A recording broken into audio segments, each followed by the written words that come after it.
Hi, welcome to Rules Challenge. My name's Carter Maxwell. In this episode, we're going to be taking a look at the game Beyond the Sun.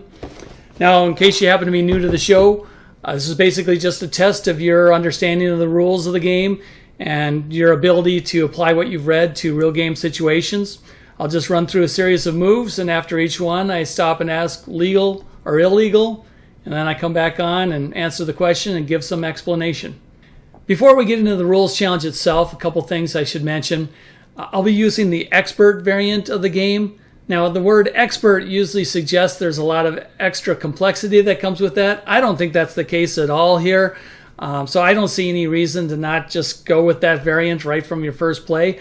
All it's doing is eliminating that crapshoot element when you're researching a technology where you determine the color, then you go through the cards until you find two of that color, and then you pick one. And you're hoping that one of those two is well suited to what you need in the game. With the expert variant, the cards are laid out so you can see them. You know exactly what you're researching toward. Maybe there's just one option on that color. Maybe there's multiple options. But at least you'll see what your potential result will be if you go down that path. And I like that extra planning aspect, and so I didn't see any reason to not just go ahead and use it. The other thing is I'll be using the advanced faction mats. They definitely do add some complexity to the game, and I would probably avoid using those your first couple plays. The reason I'm using them here is because I thought it might be useful to at least give people a chance to see a little bit of how they work. The main thing they do that adds complexity is they just require you to monitor the game state a little bit more, because there's abilities on each mat that are triggered under certain conditions, usually as the game has advanced somewhat. And that's just one extra thing for you to keep track of, which is difficult when you're just learning a game. We're going to start things off with Blue. Blue wants to take the same action as her previous turn, so she's just going to move her action pawn over one space and take the action that allows her to turn a population cube into a level 1 ship and then jump 2. She's got 3 population cubes available, so she'll take one of those, turn it to a level 1 ship, and place it on the exploration board. Blue has control of both Wolf 359 and Procyon, or however you say that, so she'll go ahead and put the level 1 ship on one of those controlled systems. And now she's got 2 jumps to spend, so she'll use one to move this level 1 ship up to this shipyard, and she'll use the second jump to move this level 1 ship over to this shipyard. Then she checks for changes of control, and now since she has an uncontested ship in this shipyard system, she'll go ahead and put a food production marker. That's her only option there. And then up in this shipyard system, she's the only one with a ship here, so she'll return Purple's food production marker and put her own there. She would have the option of putting an ore production marker here, but she went with the food. Normally she would check now for control bonuses, but the shipyards don't come with control bonuses. Then Blue moves into her production phase. For that, she'll take population growth, and these 2 columns are empty, but she can take for C, D, and E. So she'll remove a cube from each of those, flip it to their population side, and that completes her turn. Now technically at the end of each turn I should be talking about the third phase where we check for achievements, but I'm not going to bother talking about that each turn until somebody gets close to actually achieving one.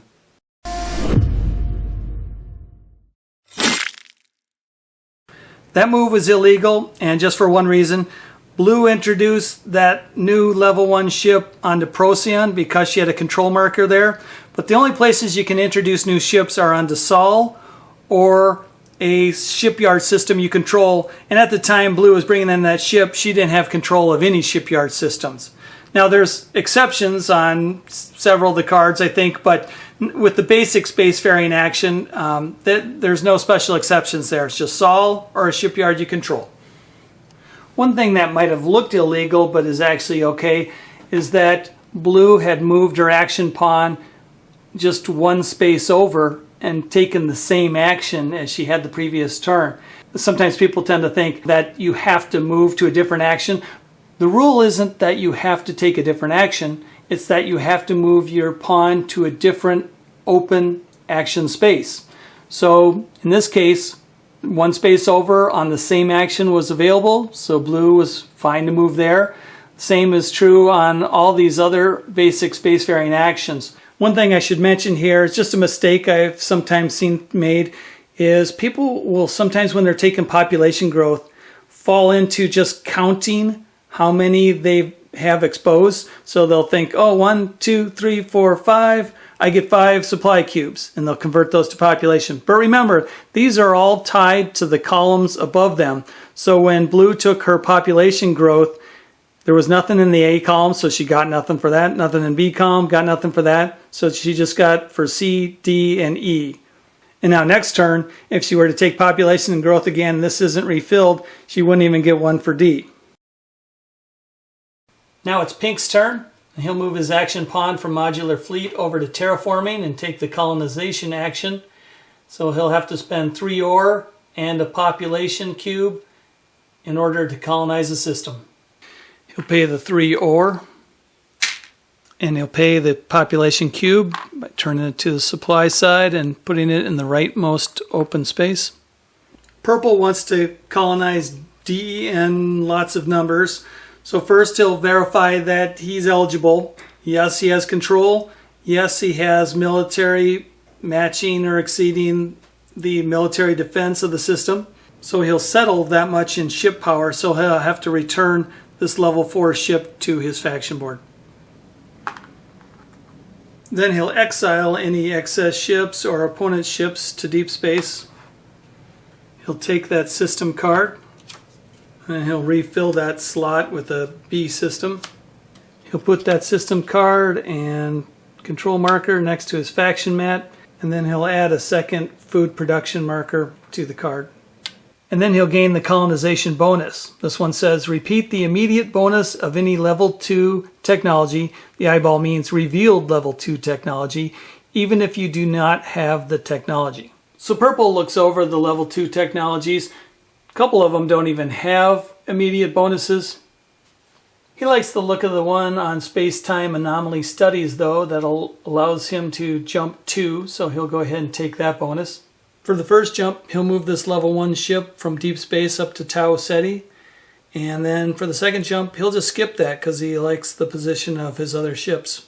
He'll check for changes of control. He's got control of this system now, and he's got a choice of type of marker, so he'll go with a food production marker.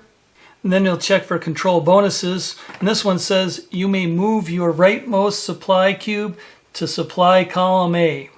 So he'll go ahead and do that. Now we're finally onto the production phase, and purple will take 2 ore.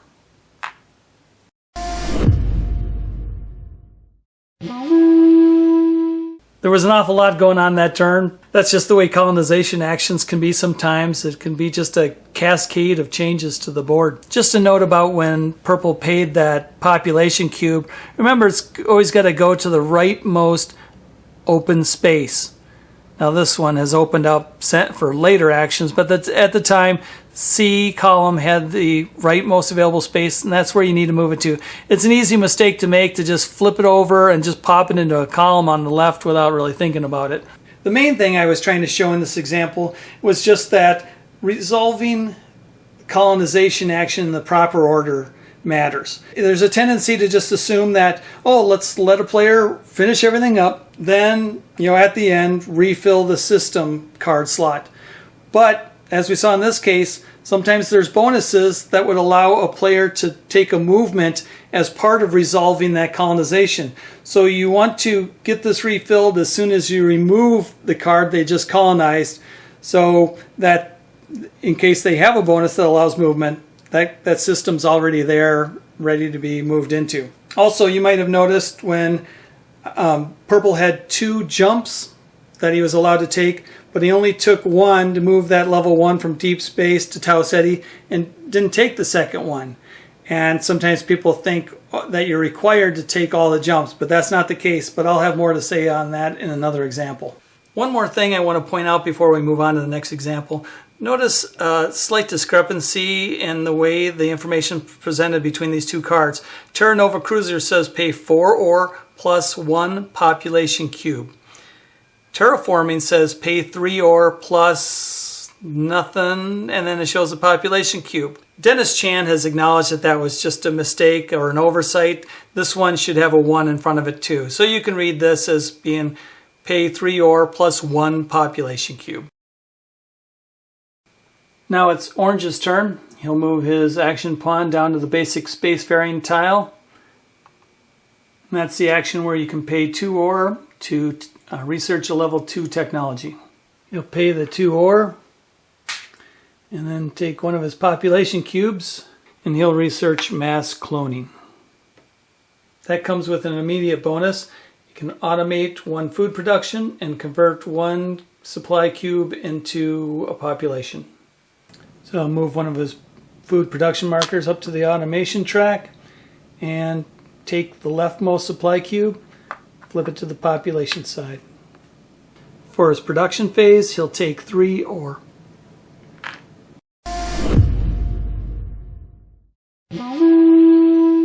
The part of this move that sometimes strikes people as questionable is the fact that Orange took the immediate bonus. Sometimes people assume that only the first person to research it gets the immediate bonus, but that's not the case. It doesn't matter if you're first, second, third, or fourth. If you research a technology, you get the immediate bonus. Now we're back around to Blue's turn, and she'll move her action pawn down to the Professor's Guild. That will allow her to pay 4 ore and a population cube in order to research a level 3 technology.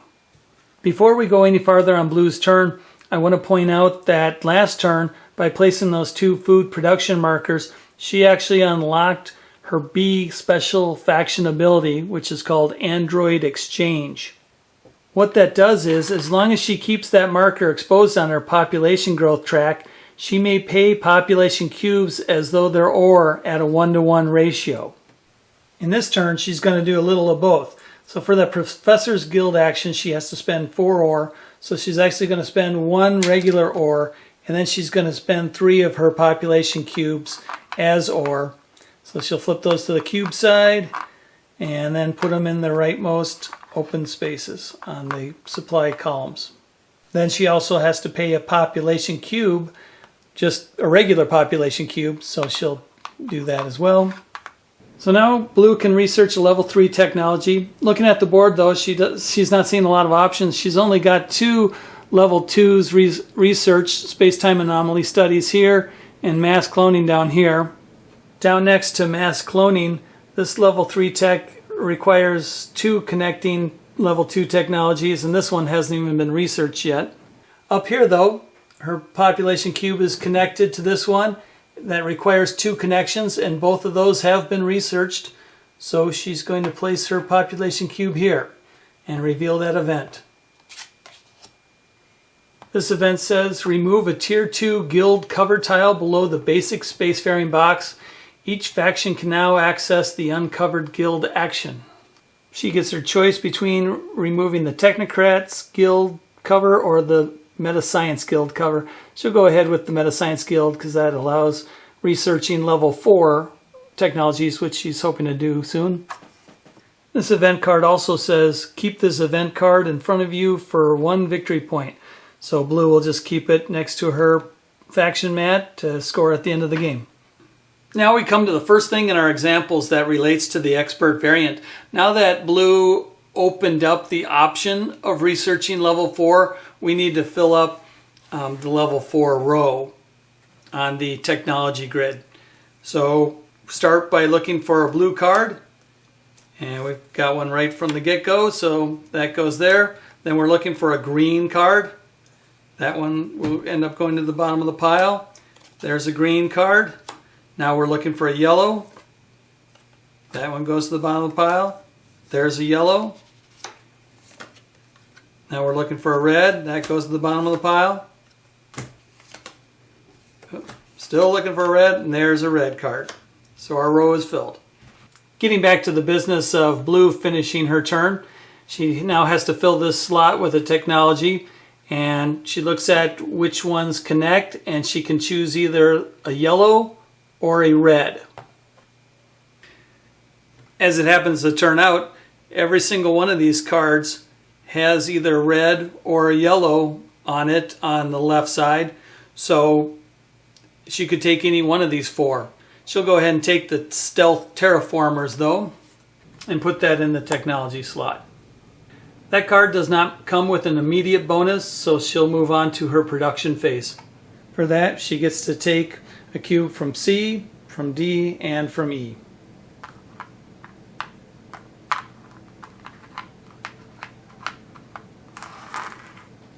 And last, to wrap up her turn, something that's unique to the expert variant is she needs to refill that Tier 3 technology row with a yellow card. So she'll just look until she finds one of those and then put the other card to the bottom of the pile.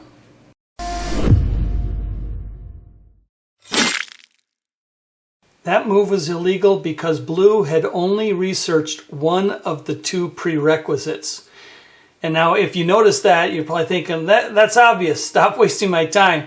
But it's an easy mistake to make because people tend to get focused on what's been researched and forget to look back at who has researched it. And that's what matters for this purpose.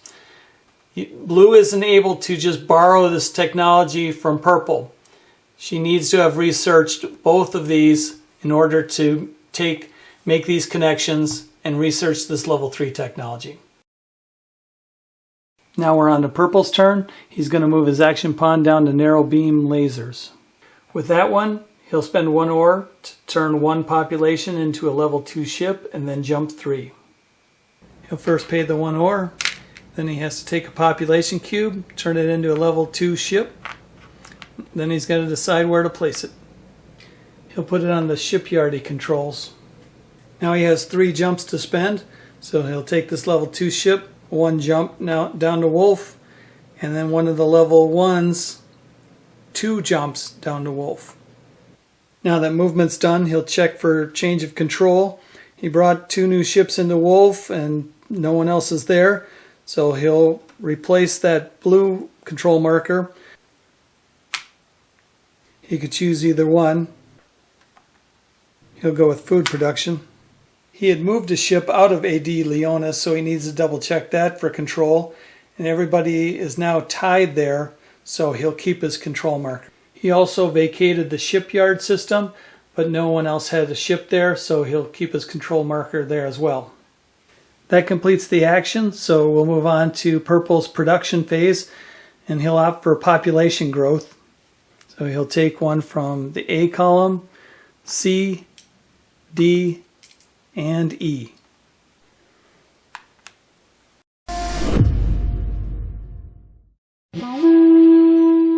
Here's the part of that move that gives people trouble.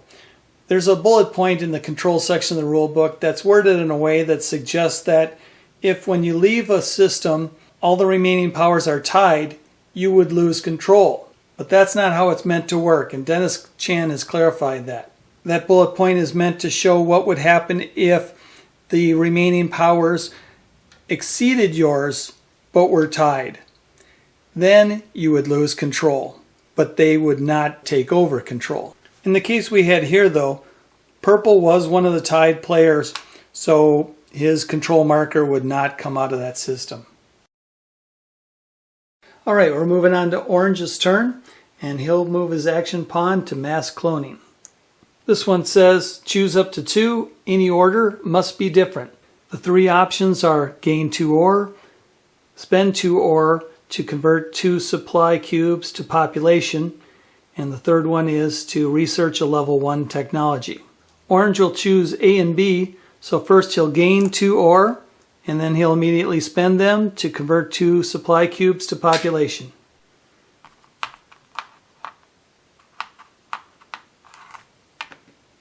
That wraps up the action, so orange will move on to production, and he'll take 3 ore. For the first time, we need to talk about the achievement phase, because orange is looking at the Strategist card. He checks his faction board to make sure he has at least 8 ore, and he has 9. He also checks his faction board to make sure he has 4 population cubes, and he has 5. Then he checks the exploration board to make sure he has at least 4 levels of ship. He only has 2 ships, but one is a level 3 in deep space, and he has a level 1 here for a total of 4. So he'll go ahead and claim that achievement.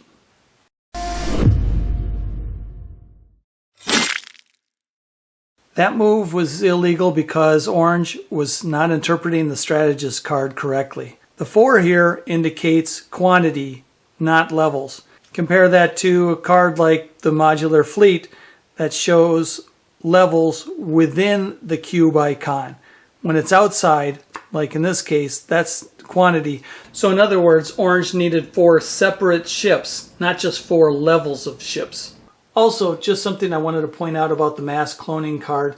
Option B has caused a little bit of confusion where it says pay 2 ore to convert 2 supply cubes to population, but doesn't give a quantity. You're converting it to supply for 2 population. And who knows, maybe they'll put a 2 there in future editions. We're back around to Blue's turn, and she'll move her action pawn over to the colonization space of terraforming.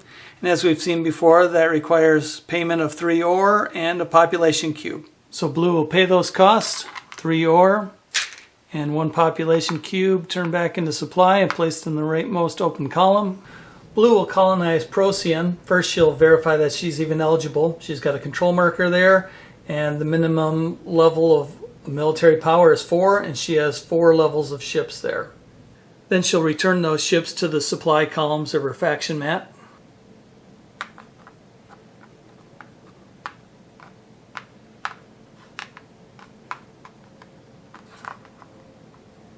She'll remove the system card.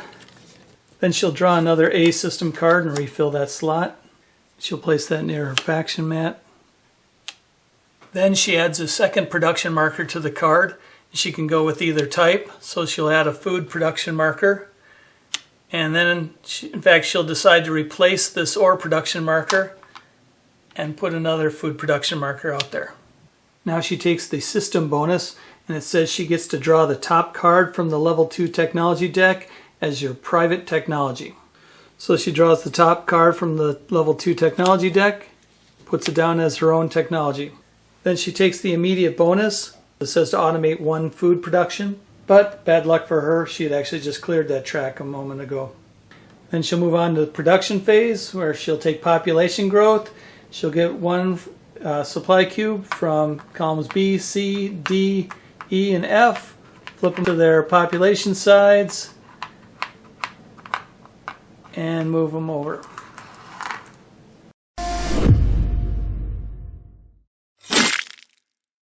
That move was illegal because of the switch of production marker that Blue made when she colonized that system. When you colonize a system, you do add a second one, and if the system allows it, that second marker can be of a different type, but the one that was already on there as a control marker, that is already locked in, and you can't change that from food to ore production or ore to food production. And I should mention that that's pretty much a general rule. Those when your control markers are out on the exploration board, you can't just reach out and change those whenever you want.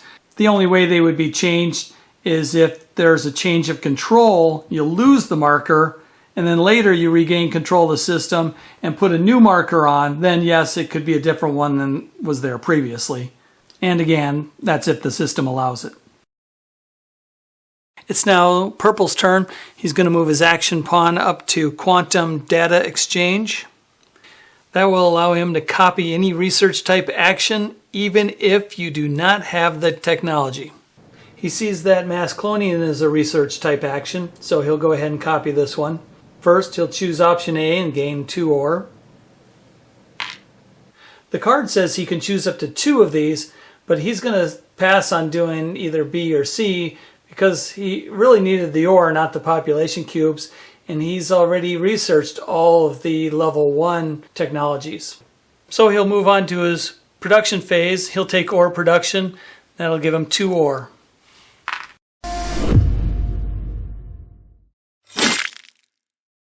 Here's what made that move illegal. Now remember that the action that purple took was not mass cloning, it was actually quantum data exchange.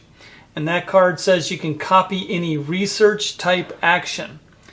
Now mass cloning does have a research type action available on it, but purple didn't choose that action. He chose A and skipped B and C. By skipping C, he didn't fulfill the requirement of quantum data exchange, and thus that move wasn't permissible. One more thing about the mass cloning card. You're probably getting tired of me talking about it, but it has turned out to be a springboard into a lot of things I wanted to discuss. It raises the question of, when are the effects optional, or are the effects ever optional? In this case, it's pretty evident because mass cloning uses the language, choose up to 2. So it's clear you don't have to use all the effects.